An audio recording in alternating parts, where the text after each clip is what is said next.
Boa noite, é um prazer estarmos aqui em mais uma segunda-feira com vocês para estudarmos e aprendermos um pouco mais da Palavra de Deus nesses dias, nessas segundas-feiras onde temos estudado o livro de Provérbios e o livro de Eclesiastes. Eu estou aqui com Jairo, né? Jairo é muito conhecido aqui na igreja, ele trabalha com ação social e auxiliando algumas famílias, e nada melhor do que a gente estar na prática, aproveitando aquilo que a gente aprende da palavra de Deus, a gente está praticando. E Jairo é uma referência aqui na igreja de alguém que pratica aquilo que a palavra ensina. E hoje a gente vai estar falando disso, a gente vai estar falando de como é que é ter esperança quanto a um futuro incerto, um futuro desconhecido. Como é que a gente continua tendo fé, tendo esperança, perseverando, quando há uma cortina na nossa frente, quando há algo escuro, nebuloso, a gente não sabe bem o que vem por aí. E a gente tem vivido, nos últimos meses, né, Jairo? A gente tem vivido isso, a gente tem vivido assim. E aí, mês que vem? A gente começou o ano com uma perspectiva de quarentena, vamos ficar 40 dias, depois a quarentena passou para 2 meses, e já estamos aí chegando no final desse ano, e as coisas continuam meio que nebulosas. Mas aquele que crê em Cristo, aquele que confia na palavra de Deus, naquilo que Deus tem revelado na sua palavra, não teme o obscuro, não teme o que está nebuloso, porque a gente crê que Deus está no controle das nossas vidas. Nesse momento eu gostaria de orar com Jairo. Vamos orar, Jairo? Eu queria que você fechasse os seus olhos e pedisse a Deus que Ele falasse ao seu coração, que Ele ministrasse ao seu coração através da gente. A gente, por nós não temos nada. Se o Espírito de Deus não falar ao seu coração, não esclarecer, não revelar para você a sua própria palavra, da gente aqui, por nós, nada vai acontecer.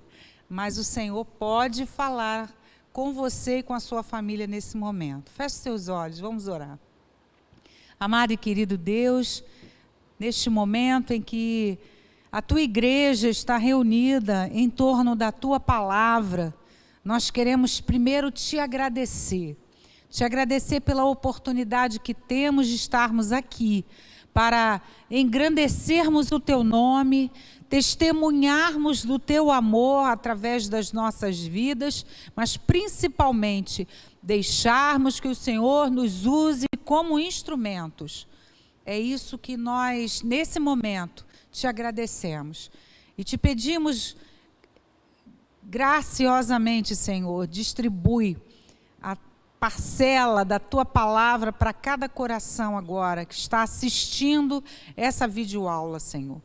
Que possamos encher os corações não da nossa perspectiva, da nossa palavra, do nosso entendimento, mas que possamos ser usados como canais para entrarmos nesses lares, Senhor, e enchermos o coração dos nossos irmãos, dos nossos amigos, na pessoa do Teu Espírito Santo. É isso que nós te pedimos, em o nome de Jesus. Amém. Nós vamos abrir a palavra de Deus em Eclesiastes 11. Nós vamos ler do verso 1 ao verso 6. Essa palavra a gente tem escutado muitos sermões, né? Pessoas falando, mensagens sobre essa palavra, e a gente começa a perceber que quanto mais a gente estuda, quanto mais a gente pesquisa, quanto mais a gente ouve, menos a gente sabe. A gente tem que estar sempre aprendendo, né, Jair? Tem que estar sempre pesquisando, sempre buscando. E eu fui estudar junto com Jairo, né, para a gente trazer essa palavra hoje, e eu observei que eu aprendi muito. Leia o que está escrito aí. Eu vou trocar de óculos, porque a leitura já está assim, um pouquinho difícil para mim. Diz assim o verso 1: lança o teu pão sobre as águas, porque depois de muitos dias o acharás. Reparte com 7 e ainda até com 8, porque não sabes que mal haverá sobre a terra.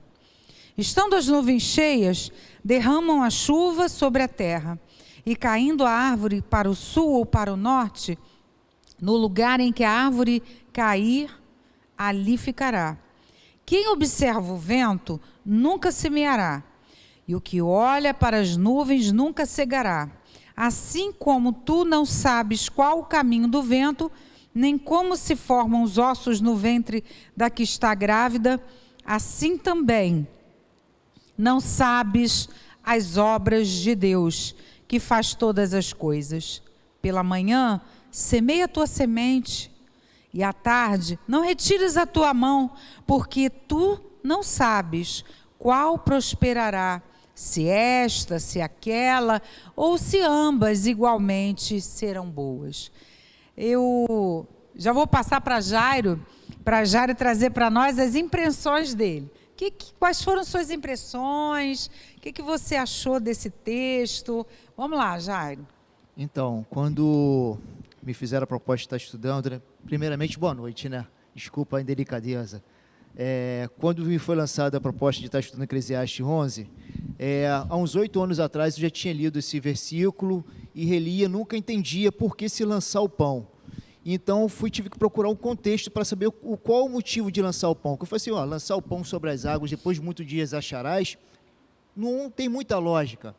Então, fui procurar alguns comentários bíblicos para estar procurando saber. Um seria o quê? Que um comentarista fala que eram muitas embarcações e no final, que eles passavam muito tempo no mar, eles repartiam o lucro que tinha ali. Uma parte ficava para os donos, a parte mal para o dono, o restante dividia para a tripulação. A segunda parte seria que um pescador iria num determinado local do rio, ficava jogando o pão ali, alimentando os peixes, os peixes acostumavam ali com o local e acabavam se alimentando, e no final do tempo o que o cara fazia? Jogava a rede e pegava aqueles peixes. E tem a terceira, que é o quê? No mês de cheias do Rio Nilo, o que os plantadores faziam? Subiam em cima dos barcos, botavam as sementes em cima dos barcos e começavam a lançar no rio no tempo de vazão do rio. E o que acontecia? As sementes inchavam ali com aquele momento, ia para a beira do rio e começava a nascer o trigo. São essas 3 referências, entendeu? É uma lei da semeadura que tem nas nossas vidas. Interessante, eu ouvi uma quarta explicação para essa situação. As cheias aconteciam uma vez por ano, ou seja, passavam 3 meses chovendo bastante, havia essa cheia do Nilo, como o Jairo falou, e no final desses 3 meses, desse período de chuvas, passava o resto do ano, os 9 meses seguintes, sem chover. Havia seca. Então, quando eles colhiam o produto da terra, quando eles recolhiam o que eles tinham plantado, eles ensacavam, eles armazenavam.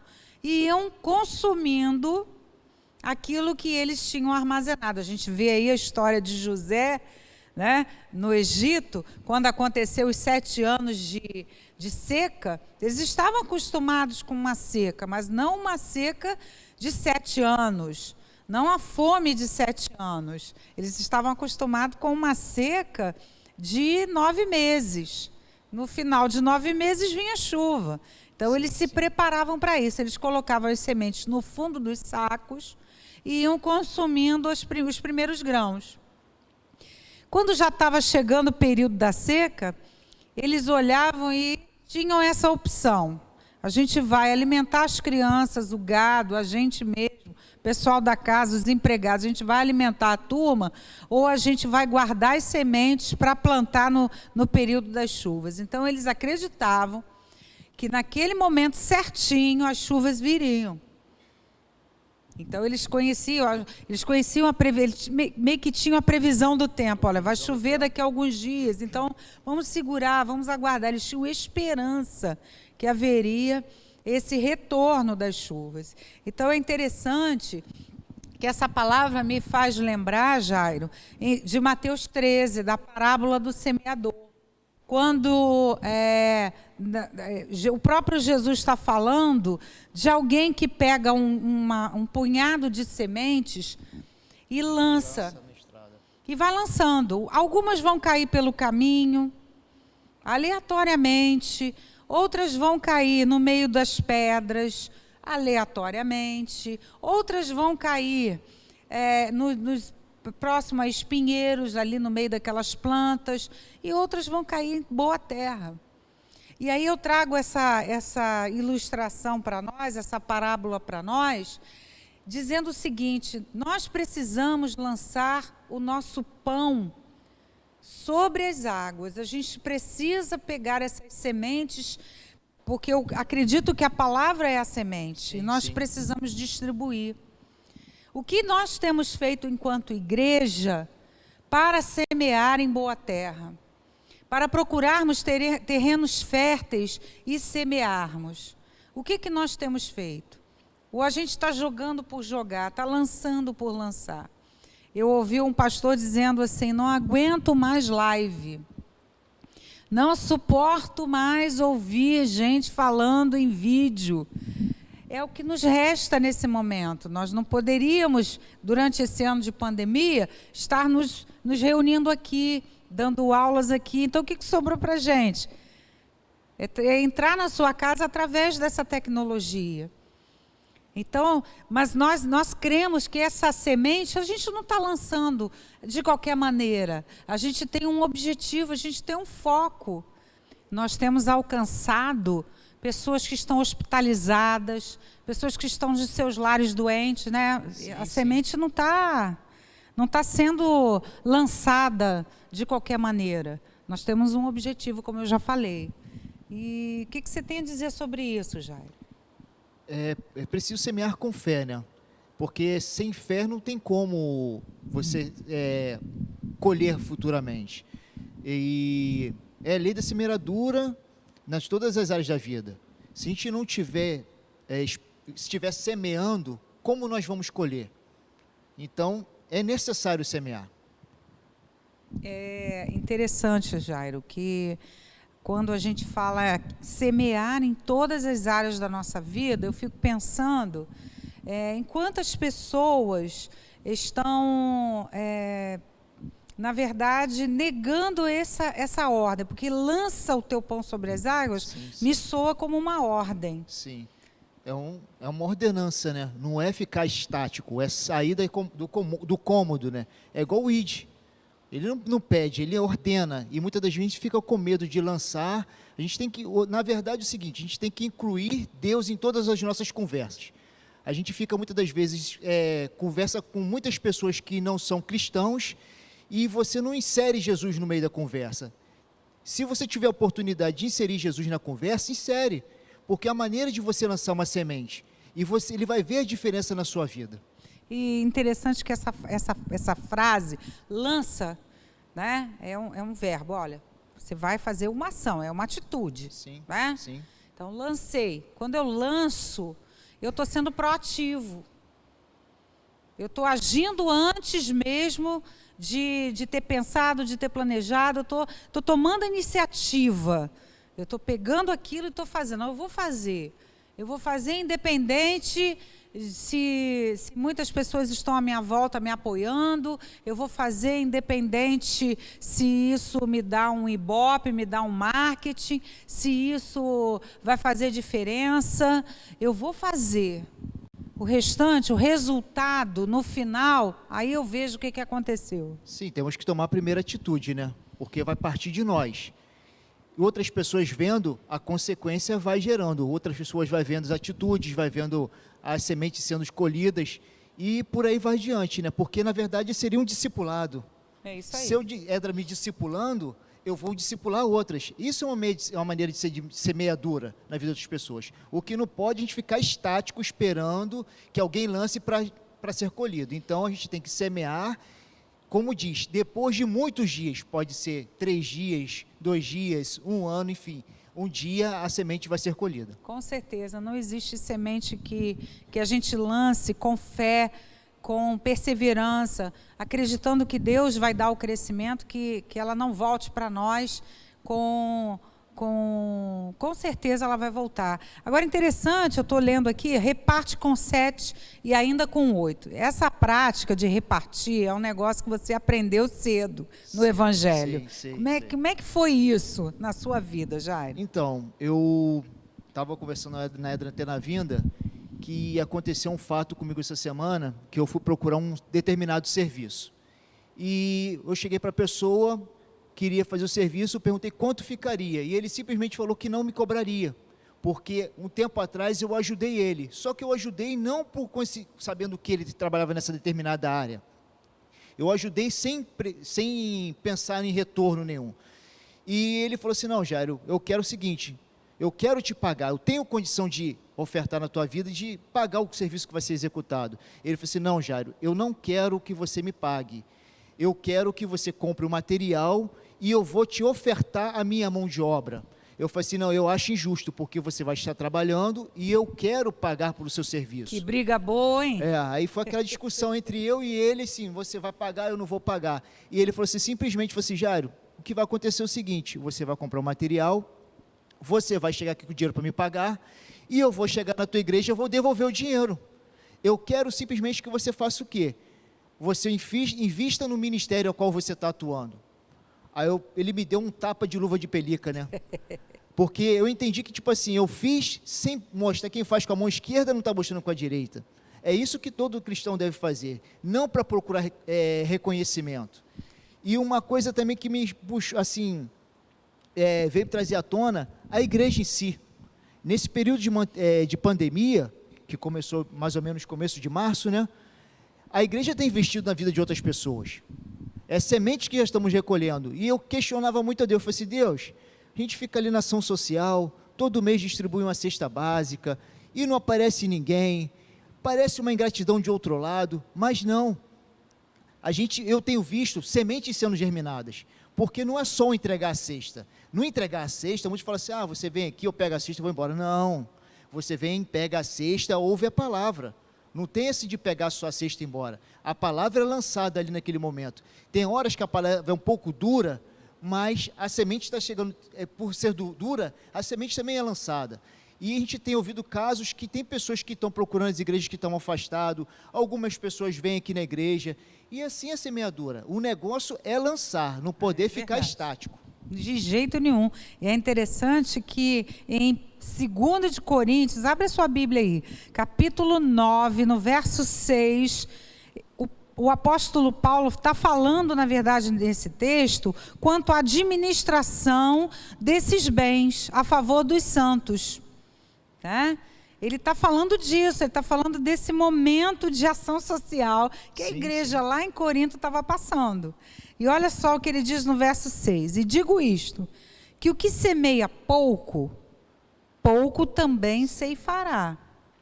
E o que semeia em abundância também ceifará. Cada um contribua segundo propôs no seu coração, não com tristeza ou por necessidade, porque Deus ama ao que dá com alegria. Quando a gente semeia, eu vou deixar você falar. Eu estou falando para ele, você me interrompe. Ainda bem que você de casa não pode me interromper, mas Jairo pode. E aquele que semeia, ele precisa semear com alegria. Seja através dos dízimos e das ofertas, porque a gente sabe que isso tudo vai reverter para um bem muito maior. Para algo muito maior do que aquilo que a gente está vendo. Então, aquele que está semeando, ele tem que semear dizendo: olha, eu estou trazendo uma oferta aqui numa bolsa para o bazar da igreja. Quantos missionários estão sendo abençoados com a venda de produtos aqui no bazar da igreja? Quantas pessoas são abençoadas com os valores que são recebidos dos almoços, das quentinhas que são vendidas? Tudo que se faz, toda essa movimentação tem um bem muito maior, tem um objetivo muito maior, que é lançar sementes. Fala, Jair. A generosidade, né? Sem generosidade a gente não tem. Porque acontece, hoje eu posso ser que não precise, Mas e o futuro? Então, a maneira de você ajudar o próximo sem ver quem. A generosidade é o principal. Então, eu ajudo o meu irmão. Hoje, graças a Deus, não estou precisando, mas o futuro a Deus pertence. Quem sabe lá na frente eu posso precisar dar uma retribuição, como esse irmão falou que queria ofertar na minha vida. E assim por diante. É isso aí. A gente agora vai passar para o verso 3, que diz assim: estando as nuvens cheias, derramam a chuva sobre a terra. E caindo a árvore para o sul ou para o norte, no lugar em que a árvore cair, ali ficará. Então, o homem, ele é limitado. Ilimitado. A gente não consegue entender, por exemplo, agora aqui, hoje, né, o dia de hoje ficou um dia meio nublado, né? Um dia onde as nuvens estão carregadas. Então, quando você olha aquela nuvem bem cinza, você diz, ih, vou para casa porque vai chover. Não trouxe guarda-chuva, vou para casa. Né? Hoje a gente tem o serviço de meteorologia. Lá em casa, o serviço de meteorologia sou eu. Quando o joelho começa a doer, aí lá já vai chover. Né? Então, a gente também chega uma hora que a gente fica assim, tá? Você está rindo de quê? Está rindo de quê, Jair? Poxa. Vai chegar a hora. Vai chegar a sua hora, meu filho.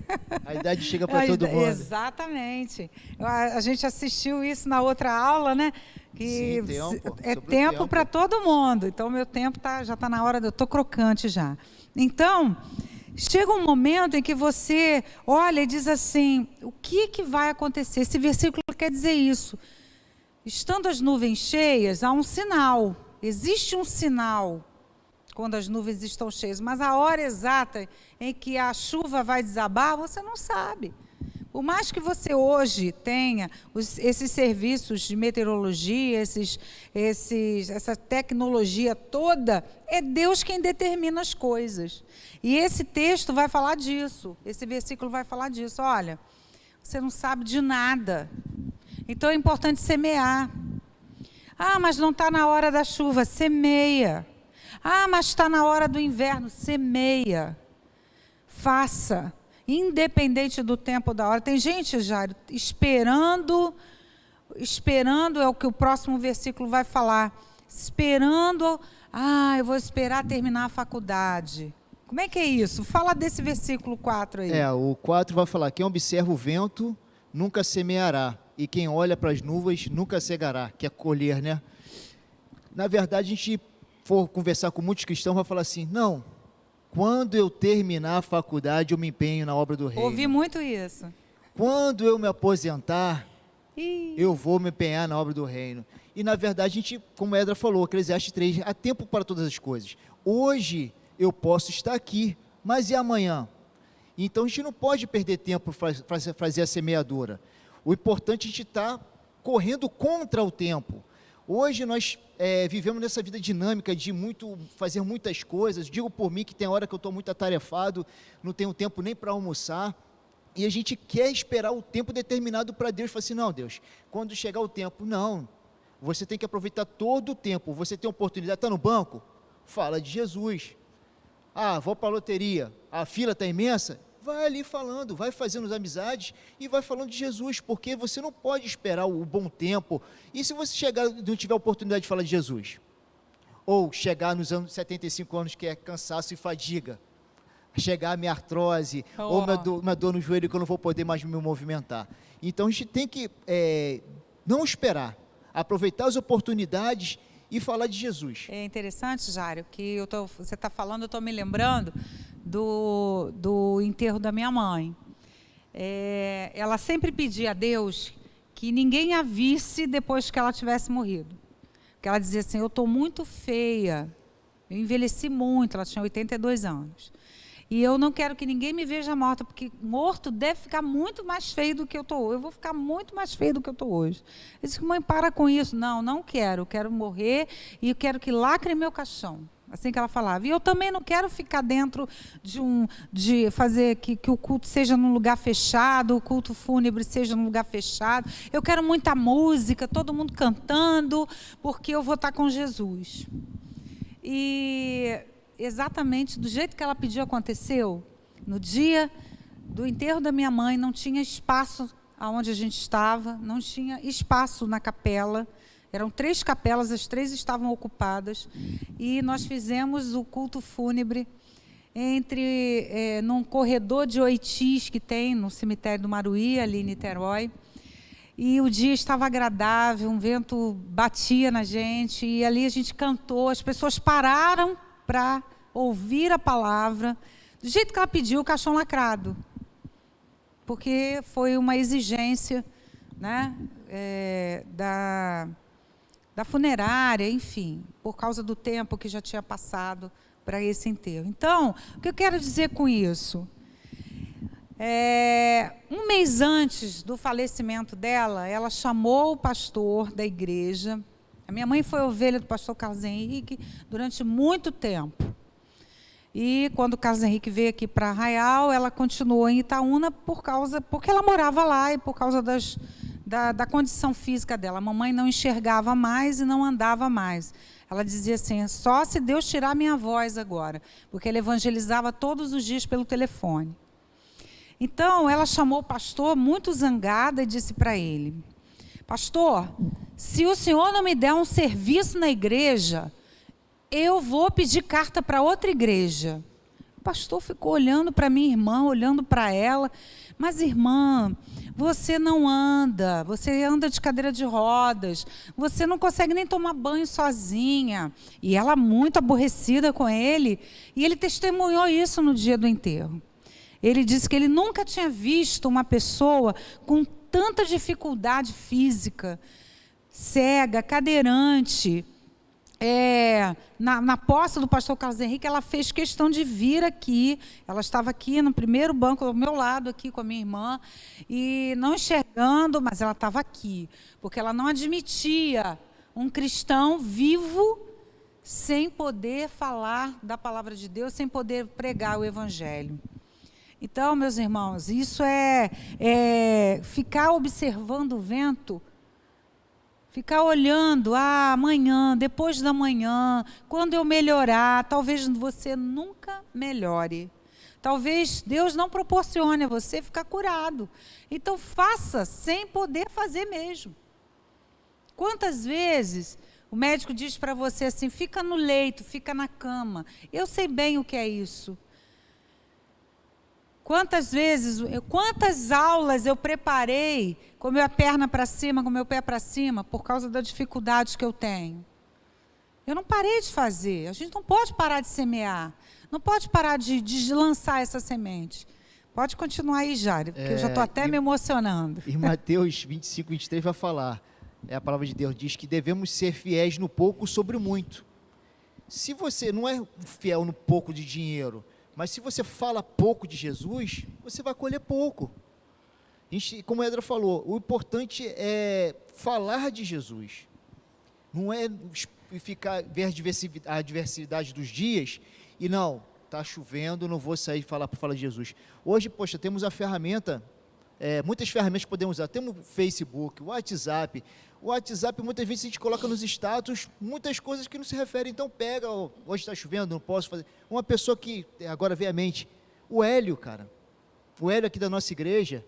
Esse dia eu encontrei com ele no comércio, orando pelos comerciantes, abençoando a vida das pessoas. Se a gente podia tirar, se a gente tivesse 10 Hélios na igreja, cara, seria muito importante, porque ele quer abençoar aquelas pessoas, independente de quem conheça, seja conhecido ou não, ele vai ali para abençoar o lar daquele local. E você acha que Deus muitas vezes não abençoa o ímpio? Sim, abençoa pela vida de Hélio, porque ele sabe que abençoando aquela pessoa, vai abençoar um cristão que está trabalhando ali, para não impedir que ele saia daquele momento ali. É verdade. A gente está vivendo um período que hoje a gente tem que pensar muitas das vezes por causa dessa pandemia. Então, uma pessoa que eu, admiro muito pela atitude dele. Eu, no começo da conversão, eu não perdi uma oportunidade. É o primeiro amor, né? Aquele primeiro amor era maravilha. Eu tenho hora que eu falo assim, Senhor, volta aquele primeiro amor de novo, porque eu preciso daquele gás que eu tinha.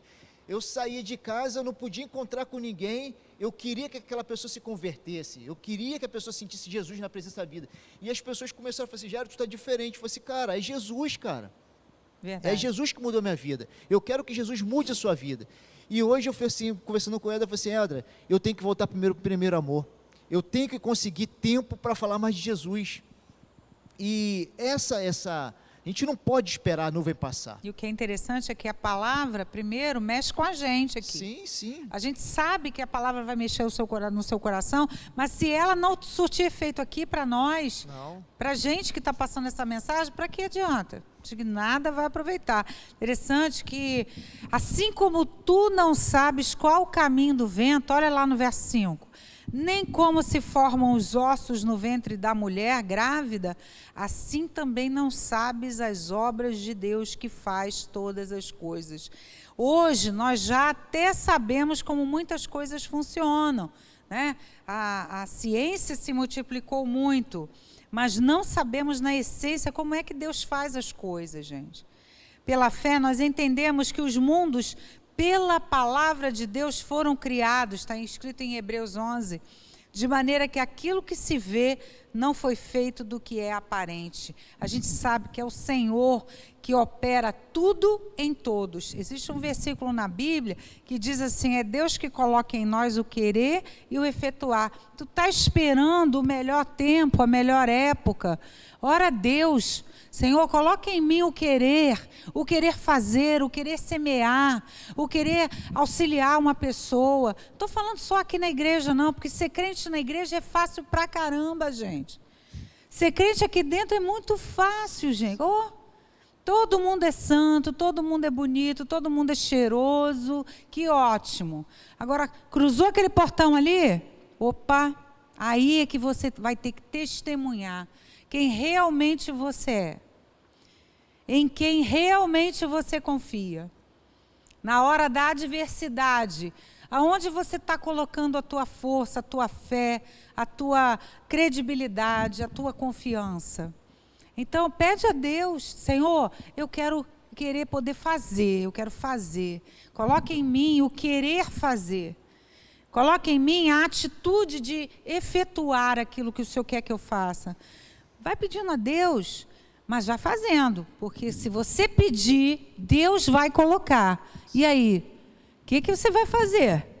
Sim, a gente não pode ficar esperando. Na verdade, Deus é onisciente, presente na vida de todos nós. E tudo que Ele faz, nós entendemos que é bom, é perfeito e agradável. Amém. Então, se você ficar esperando, meu irmão, Não vai. Na verdade, esse versículo aqui vai falar sobre fé e generosidade e direcionamento. Se você não tiver fé, generosidade, direcionamento de Deus, tudo que você vai fazer vai ser jogado fora, vai perder, perca de tempo. Não adianta você pedir uma coisa a Deus que Ele não vai te colocar, você não vai ser útil para você. Então, você entenda que Deus é presente na tua vida. A Laís, quando estava entrando na adolescência, eu já tinha entrado na adolescência, estava com uns 13 para 14 anos, ela me perguntou, mãe, estou com uma dúvida. Eu falei, qual a dúvida? Poxa, eu queria orar porque eu queria saber qual faculdade eu vou fazer, para qual faculdade eu vou prestar vestibular. E eu falei assim, você já orou e já perguntou a Deus o que Deus tem, qual o propósito que Deus tem específico na sua vida? Porque existe um propósito geral. Enquanto você está indo, você está vivendo, pregue o evangelho a toda criatura, né? Sim. Ensine, batiza. Então, essa é a palavra. Eu sei disso. Então, o que Deus tem para você em particular? Ela, não sei, mãe. Então, vai orar, porque às vezes você está... Ela queria muito fazer jornalismo na época, inclusive entrou para a faculdade de jornalismo. Fez 6 meses, trancou a matrícula. Disse, não quero isso não. Falei, então, você perdeu 6 meses da sua vida numa faculdade à toa. Mãe, não é isso ainda. Eu falei, então vai orar. E ela orou e ela sentiu de Deus que ela deveria usar os dons, os talentos. Ela escreve muito bem. Então, o que eu vou fazer? Vou fazer letras, literatura para poder escrever. E ela já está indo para o 4º livro dela, né? E através desses livros, ela aproveita para falar com adolescentes, com jovens, a respeito de histórias bíblicas. Não que apareça ali a história bíblica, mas, de alguma forma, por trás... Passando para a realidade de hoje, né? Para a realidade de hoje, como é que funciona aquilo que a Bíblia ensina. Então, é uma forma que Deus tem de usar os caminhos, os meios que Deus vai usando para que essa semente chegue em alguém. Nós tivemos aí o testemunho de uma jovem, ela fez contato com ela, com a Laís, pela internet, e a gente não conhece a jovem. E a jovem falou para ela que ela estava muito triste, deprimida, e que aí deram um livro, um dos primeiros livros dela, o primeiro, se não me engano, Enquanto Houver Estrelas. Estou eu fazendo propaganda, né? E ela, é o marketingzinho da filha. E aí ela ganhou esse livro de alguém para ler. E ela leu o livro, e no livro fala sobre violência doméstica, e fala de uma pessoa deprimida, tem um personagem que se enquadra nesse perfil, e a menina sentiu algo diferente no livro, né? Que aquela mensagem era uma mensagem de alguém que tinha fé em um Deus especial, não era qualquer coisa. E aí fez contato com ela, e ela pôde, nesse momento, falar de Jesus para essa jovem. Então, assim, se essa jovem não tentou suicídio, se essa jovem não entrou para o mundo das drogas, se essa jovem conseguiu sair daquela situação emocional que ela estava vivendo, já valeu o livro. Sim. E uma coisa interessante, Edra, você falando agora aí, muitas das vezes Deus vai nos preparando aos poucos, e muitas das vezes a gente fala assim, mas por que disso? Por que daquilo? Deus vem trabalhando, Ele não vai chegando arrebentando corações, vamos dizer assim. Ele chega sorrateiro, vai trabalhando com você devagarzinho, Ele vai trabalhando na tua vida, e quando você está inserido, eu mesmo vou tirar por mim, eu nunca imaginei de fazer seminário. Eu falo assim, pelo amor de Deus, tudo menos seminário. E eu entendi que eu tinha que fazer, Deus me deu um direcionamento, quando eu menos imaginei, já estava lá dentro. Então tem hora que eu paro assim, caraca, Deus já vinha me trabalhando com pessoas. Na área que eu trabalho, eu administro pessoas, e querendo ou não, tem hora que eu falo de Jesus para eles, pega aqueles que tomam alguma coisa, usam algumas drogas ilícitas, e eu falo de Jesus, eu falo assim, caraca Deus, Tu já vinha trabalhando no meu coração há tanto tempo, que eu não percebia sobre isso. E hoje eu entendo assim, que Deus está me direcionando para um caminho que, eu tenho entendido que Deus está me direcionando para um caminho que tem da vontade dEle. Eu não faço mais minha vontade, hoje eu foco na fazendo a vontade de Deus na minha vida. É um caminho de dependência, né? Sim, dependência total, 100%. E quando você faz o caminho de Deus, a gente pode reclamar, caraca, como o estudo que vai passar do Alaí e da Larissa vai falar, a gente reclama, murmura, de muitas vezes, caraca, o ímpio está prosperando, e você, eu cristão, passando por certas provas, mas Deus muitas das vezes te honra, e muitas vezes a gente, por ser ingrato, a gente nem agradece a Deus. É verdade. E Deus vai te levantando, vai te sustentando, Ele não vai te dar nada daquilo que você possa ter, meu irmão, isso aí é de fato. É verdade. O último verso, verso 6, depois você continua lendo aí. Pela manhã semeia a tua semente, e à tarde não retires a tua mão, porque tu não sabes qual prosperará. Se esta, se aquela ou se ambas serão igualmente boas. Então aqui diz assim, nós devemos semear em tempo oportuno, pela manhã, à tarde, pois não sabemos qual é a semente que vai dar bom fruto. Às vezes você sai pela manhã, como o Jairo falou, e está na fila lá da lotérica para pagar a sua conta. Encosta uma pessoa do teu lado, você semeia na vida daquela pessoa. A pessoa vai embora. À tarde, você vai para um consultório, sentou uma pessoa do seu lado, você está semeando.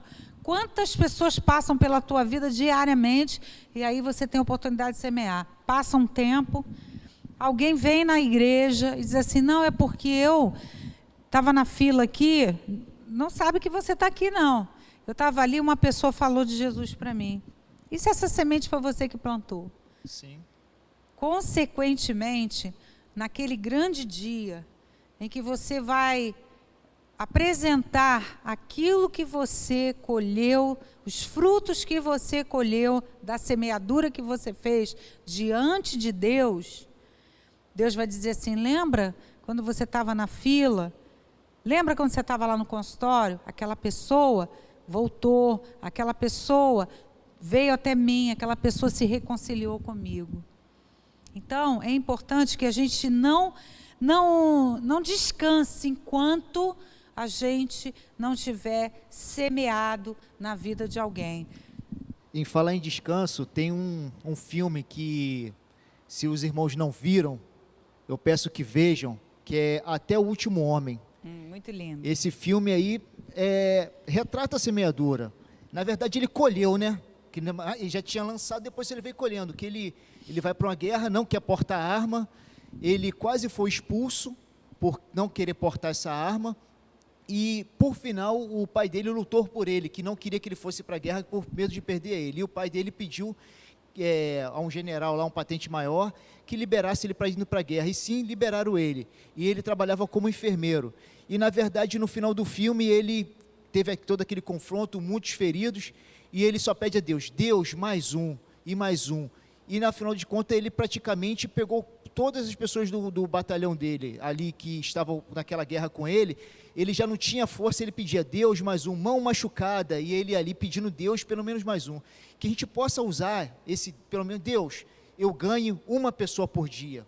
Deus, que eu ganhe 2 pessoas por dia. Porque o mundo está se perdendo. A gente está perdendo hoje muitas pessoas para o inimigo. E o que a gente tem feito de diferença nessa vida para a gente acolher essas pessoas? Se nós somos a presença de Deus aqui nesse local, a gente também tem que ser a presença de Deus fora da igreja, porque, como o Edra falou, ser crente dentro da igreja é muito fácil, meu irmão. Eu chego aqui, não falo nada que desagrada meus irmãos, mas ir lá fora, que eu sair da porta, eu falar palavras torpes, né, vamos dizer assim, eu estou condizendo com aquilo. Nós somos a Bíblia ambulante, que nós possamos ser pessoas iluminadas por Jesus Cristo para falar de Jesus fora da igreja, ser pessoas diferentes ao nosso redor, ser o sal e a luz na terra aqui. É isso aí, nós estamos chegando já ao fim dessa nossa aula. Eu estou saindo daqui assim, cheia, com meu coração cheio. Tem gente que pergunta assim, você é nova convertida? Eu tenho só 30 e poucos anos de evangelho, e não tem um dia, Jário, que essa chama do evangelho não arda dentro do meu coração. E eu queria muito pedir a Deus que Ele fizesse isso com você. Sim. Que o Espírito Santo de Deus possa encher o teu coração dioturnamente com essa chama. Que isso possa arder dentro de você, que você não sossegue enquanto não falar de Jesus para uma pessoa que seja. Que o seu dia seja repleto de semeadura. Que seu dia possa ser... sempre, todos os dias da sua vida, você possa ser encontrado quando Jesus voltar para buscar a sua igreja, que Ele possa encontrar você semeando. É isso que eu desejo para você, desejo para mim, desejo para Jário, desejo para todos nós. Semeia. É isso que a gente tem para você. Que Deus te abençoe, que você tenha uma noite abençoada. Começa a semeadura dentro da sua casa, com seus familiares. Eles precisam ouvir de Jesus. Muito obrigada, Jário, por ter me convidado. Que isso. Eu te agradeço muito. Só para estar fechando, Edra, desculpa, você já estava fazendo encerramento. Se você tem um filho, um marido, um parente querido, não desista, meu irmão. Eu falo para vocês que eu fiquei afastado 25 anos, minha mãe orou por mim, não só a minha mãe, mas muitas pessoas daqui da igreja, depois que eu retornei para aqui para a igreja. Não desista daquele ente querido seu que esteja afastado, lute por ele, enquanto a vida há esperança. A gente tem alguns casos que houve a mesma situação, muitas pessoas que ficaram tantos anos afastados e retornam para a presença de Jesus. Tem um marido que está afastado, ora por ele, pede a Deus para fazer a diferença na sua vida. Amém. Pede para essa pessoa, amém? É o que eu peço, agradeço a vocês, e não desista daquele seu ente querido.